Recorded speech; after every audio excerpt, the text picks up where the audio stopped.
Hello friends, welcome to my channel Tunga Pakashale. Friends, ಯಾರು ಹೊಸದಾಗಿ ನನ್ನ ಚಾನಲ್ ನೋಡ್ತಾ ಇದ್ದೀರಾ, ಪ್ಲೀಸ್ ಸಬ್ಸ್ಕ್ರೈಬ್ ಮಾಡ್ಕೊಳ್ಳಿ. ಪಕ್ಕದಲ್ಲೇ ಇರೋ ಬೆಲ್ ಐಕನನ್ನು ಕ್ಲಿಕ್ ಮಾಡಿ. ಫ್ರೆಂಡ್ಸ್, ಇವತ್ತೊಂಥರ ಡಿಫ್ರೆಂಟ್ ಆಗಿರುತ್ತೆ ಅಂತಲೇ ಹೇಳ್ಬೋದು. ನುಗ್ಗೆಕಾಯಿಂದ ಬಿರಿಯಾನಿ ಮಾಡೋಣ. ನುಗ್ಗೆಕಾಯಿ ಬಿರಿಯಾನಿ ತುಂಬ ಚೆನ್ನಾಗಿರುತ್ತೆ ಫ್ರೆಂಡ್ಸ್. ಒಮ್ಮೆ ಟ್ರೈ ಮಾಡಿ. ಫ್ರೆಂಡ್ಸ್, ಇದನ್ನು ಹೇಗೆ ಮಾಡೋದು ಅಂತ ನೋಡೋಣ ಬನ್ನಿ. ಮೊದಲಿಗೆ ಒಂದು ಕುಕ್ಕರ್ ಬಿಸಿಗಿಟ್ಟಿದ್ದೀನಿ. ಒಂದು 2 ಟೇಬಲ್ ಸ್ಪೂನ್ ಆಗೋಷ್ಟು ಎಣ್ಣೆ ಹಾಕ್ಕೊತಾ ಇದ್ದೀನಿ. ಎಣ್ಣೆ ಬಿಸಿಯಾಗಿದೆ. ಒಂದು ಪೀಸು ಚಕ್ಕೆ ಹಾಕ್ಕೊತಾ ಇದ್ದೀನಿ. ಒಂದೆರಡು ಪಲಾವ್ ಎಲೆ ಹಾಕ್ಕೊತಾ ಇದ್ದೀನಿ. ಒಂದು ಲವಂಗ, ಒಂದೆರಡು ಮರಾಠ ಮೊಗ್ಗು, ಒಂದು ಏಲಕ್ಕಿ, ಒಂದು ಸ್ವಲ್ಪ ಕಲ್ಲುವ, ಒಂದು ಸ್ವಲ್ಪ ಸೋಂಪು ಹಾಕ್ಕೊತಾ ಇದ್ದೀನಿ. ಒಂದು ಅರ್ಧ ಟೇಬಲ್ ಸ್ಪೂನ್ ಆಗೋಷ್ಟು ಕಸೂರಿ ಮೇಥಿ, ಒಂದೆರಡು ಈರುಳ್ಳಿ ಹಾಕ್ಕೊತಾ ಇದ್ದೀನಿ. ಉದ್ದುದ್ದು ಕಟ್ ಮಾಡಿರೋಂಥ 2 ಈರುಳ್ಳಿ ಫ್ರೈ ಮಾಡಿ. ಫ್ರೆಂಡ್ಸ್ ನೋಡಿ, ಈರುಳ್ಳಿ ಫ್ರೈ ಆಗಿದೆ. 1 ಟೇಬಲ್ ಸ್ಪೂನ್ ಶುಂಠಿ ಬೆಳ್ಳುಳ್ಳಿ ಪೇಸ್ಟ್ ಹಾಕ್ಕೊತಾ ಇದ್ದೀನಿ. ಇದು ಹಸಿ ವಾಸನೆವರೆಗೂ ಫ್ರೈ ಮಾಡಬೇಕಾಗುತ್ತೆ. ಮೀಡಿಯಮ್ ಫ್ಲೇಮಲ್ಲಿ ಇಟ್ಟು ಫ್ರೈ ಮಾಡಿ. ಶುಂಠಿ ಬೆಳ್ಳುಳ್ಳಿ ಪೇಸ್ಟಲ್ಲಿ ಹಸಿ ವಾಸನೆ ಹೋಗಿದೆ. ಒಂದು 4 ಹಸಿಮೆಣ್ಸಿನ್ಕಾಯಿನ ಕಟ್ ಮಾಡಿ ಹಾಕ್ಕೊತಾ ಇದ್ದೀನಿ. ಒಂದು 4 ಹಾಕಿದ್ದೀನಿ. ಮಿಕ್ಸ್ ಮಾಡಿ. ಒಂದು ಸ್ವಲ್ಪ ಪುದೀನ ಹಾಕ್ಕೊತಾ ಇದ್ದೀನಿ. ವಾಶ್ ಮಾಡಿಬಿಟ್ಟು ಸಣ್ಣದಾಗಿ ಕಟ್ ಮಾಡಿ ಇಟ್ಕೊಂಡಿದ್ದೀನಿ. ಒಂದು ಸ್ವಲ್ಪ ಕೊತ್ತಂಬರಿ ಸೊಪ್ಪು. ಫ್ರೆಂಡ್ಸ್, ಎರಡನ್ನೂ ಸಣ್ಣದಾಗಿ ಕಟ್ ಮಾಡಿ ಹಾಕ್ಕೊಳ್ಳಿ. ಮಿಕ್ಸ್ ಮಾಡಿ. ಫ್ರೆಂಡ್ಸ್ ನೋಡಿ, ಒಂದು ಟೊಮೆಟೊ ಹಾಕ್ಕೊತಾ ಇದ್ದೀನಿ. ಸಣ್ಣದಾಗಿ ಕಟ್ ಮಾಡಿಬಿಟ್ಟು ಮಿಕ್ಸ್ ಮಾಡಿ. ಟೊಮೆಟೊ ಎಲ್ಲ ಚೆನ್ನಾಗಿ ಫ್ರೈ ಆಗಿದೆ.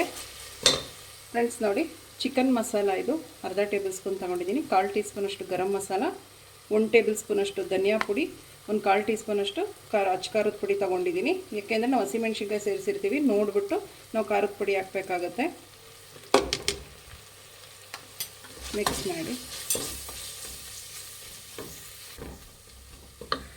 ಒಂದು 3 ಟೇಬಲ್ ಸ್ಪೂನಷ್ಟು ಗಟ್ಟಿ ಮೊಸರು ತೊಗೊಂಡಿದ್ದೀನಿ. ಗಟ್ಟಿ ಮೊಸರು ಹಾಕ್ಕೊತಾ ಇದ್ದೀನಿ.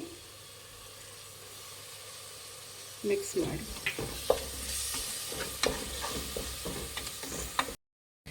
ನೋಡಿ, ಮಸಾಲೆ ಎಲ್ಲ ಫ್ರೈ ಆಗಿದೆ. ಸೈಡಲ್ಲೆಲ್ಲ ಎಣ್ಣೆ ಬಿಟ್ಟಿದೆ. ಸಾಕು. ಒಂದೆರಡು ನುಗ್ಗೆಕಾಯಿ ತೊಗೊಂಡಿದ್ದೀನಿ. ನೋಡಿ, ಈ ಸೈಜಲ್ಲಿ ಕಟ್ ಮಾಡಿ ಇಟ್ಕೊಂಡಿದ್ದೀನಿ. ನುಗ್ಗೆಕಾಯಿ ಹಾಕ್ಕೊತಾ ಇದ್ದೀನಿ. ಫ್ರೆಂಡ್ಸ್, ನೀವು ನುಗ್ಗೆಕಾಯಿ ತೊಗೊಂಡಿದ್ದಾರೆ ನೋಡಿ, ಈ ರೀತಿ ಸಿಪ್ಪೆ ಸುಳಿದ್ಬಿಟ್ಟು ನೀವು ಸೇರಿಸ್ಬೇಕಾಗುತ್ತೆ. ನೋಡಿ, ಈ ರೀತಿ ತೆಗಿಬೇಕಾಗುತ್ತೆ ಸಿಪ್ಪೆ. ಮಿಕ್ಸ್ ಮಾಡಿ. ಒಂದು 2ರಿಂದ 3 ನಿಮಿಷ ಇದು ಹಾಗೆ ಫ್ರೈ ಮಾಡ್ತಾನೆ ಇರಬೇಕಾಗುತ್ತೆ. ಕೈ ಬಿಡಬಾರ್ದು, ತಳ ಹಿಡಿದ್ಬಿಡುತ್ತೆ. ಯಾಕೆಂದರೆ ನುಗ್ಗೆಕಾಯಿಗೆ ಮಸಾಲೆ ಎಲ್ಲ ಹಿಡಿಬೇಕು. ಸೊ ಅದಕ್ಕೆ ಫ್ರೆಂಡ್ಸ್ ನೋಡಿ, ಒಂದು 2ರಿಂದ 3 ನಿಮಿಷ ಫ್ರೈ ಮಾಡಿದ್ದೀನಿ. ಸಾಕು ಇಷ್ಟು. ನಾನು 1 ಗ್ಲಾಸ್ ಅಕ್ಕಿ ತೊಗೊಂಡಿದ್ದೀನಿ. ಅಕ್ಕಿ ಹಾಕ್ಕೊತಾ ಇದ್ದೀನಿ ವಾಶ್ ಮಾಡಿಬಿಟ್ಟು.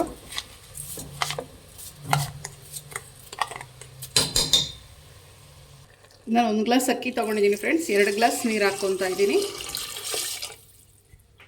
ಮಿಕ್ಸ್ ಮಾಡಿ.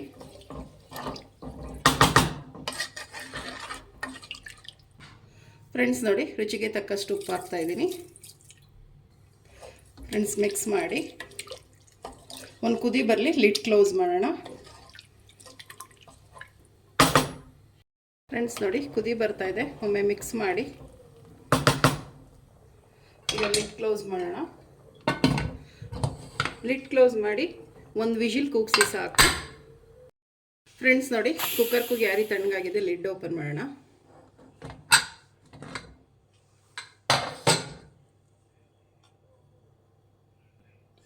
ಫ್ರೆಂಡ್ಸ್, ಇದು ಮಿಕ್ಸ್ ಮಾಡೋಣ.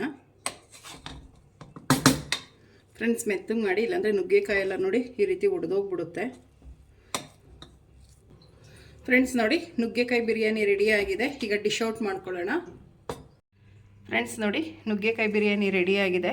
ತುಂಬಾ ಚೆನ್ನಾಗಿರುತ್ತೆ ಅಂತಲೇ ಹೇಳ್ಬೋದು ಫ್ರೆಂಡ್ಸ್. ಈ ನುಗ್ಗೆಕಾಯಿ ಬಿರಿಯಾನಿ ನೀವು ಒಮ್ಮೆ ಟ್ರೈ ಮಾಡಿ ಫ್ರೆಂಡ್ಸ್. ನಿಮಗೆ ಈ ವಿಡಿಯೋ ಒಂದು ಸ್ವಲ್ಪನಾದರೂ ಇಷ್ಟ ಆಗಿದರೆ ನಿಮ್ಮ ಫ್ರೆಂಡ್ಸ್ ಆ್ಯಂಡ್ ಫ್ಯಾಮಿಲಿ ಮೆಂಬರ್ಸ್ಗೆ ಶೇರ್ ಮಾಡಿ. ನನ್ನ ಚಾನಲ್ ಸಬ್ಸ್ಕ್ರೈಬ್ ಆಗೋದು ಮಾತ್ರ ಮರಿಬೇಡಿ. ಪಕ್ಕದಲ್ಲಿರೋ ಬೆಲ್ ಐಕನನ್ನು ಕ್ಲಿಕ್ ಮಾಡಿ. Thank you for watching. ಮುಂದಿನ ವಿಡಿಯೋದಲ್ಲಿ ಭೇಟಿಯಾಗೋಣ. ನಮಸ್ಕಾರ.